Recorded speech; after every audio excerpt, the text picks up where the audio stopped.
All right, good morning. We're back on the old sawmill here. Um, got a battery hooked up. I have had it running. I just started it up for a few minutes there. Make sure everything was going to run. I didn't tape it. Didn't have my phone out here, but it works and the blade stays on. I'll show you here.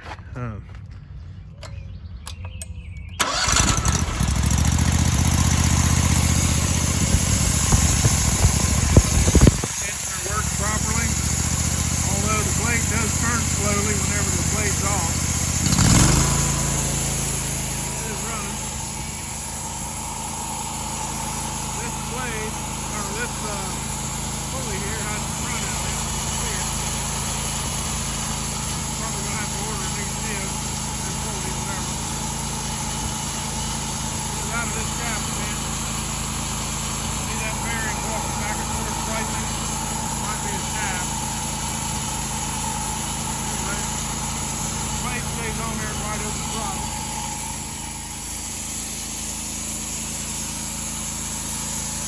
So we can make an apparatus to raise the carriage up and down and kind of finish some of these things up. A lot of this stuff just kind of stuck on here to make sure it works. Kind of proof of concept.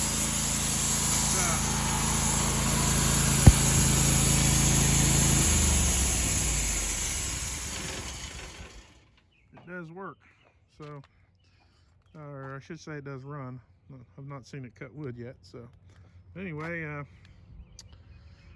little story. Back in 2010 or 12, something like that, I had a pretty good sized AAA towing business, and with that we were required to sell AAA batteries. We were a preferred service provider, and that was kind of part of the deal.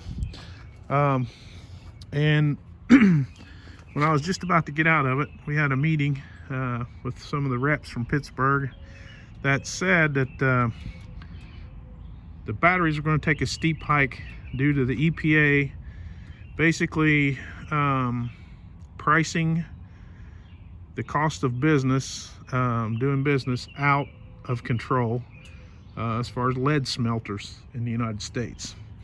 So I don't know the details.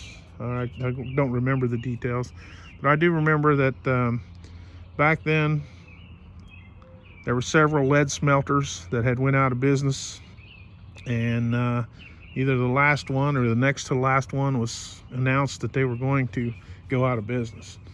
And what that meant was this right here. I used to sell those for 69 bucks, I think, or $72. I think we made about $11 a piece on them. And the very highest price battery that we sold was like 120 some dollars. It was a special purpose Volkswagen Mercedes diesel battery, I believe. But these usually ran under $90. $79, something like that. That was brought to your door and installed.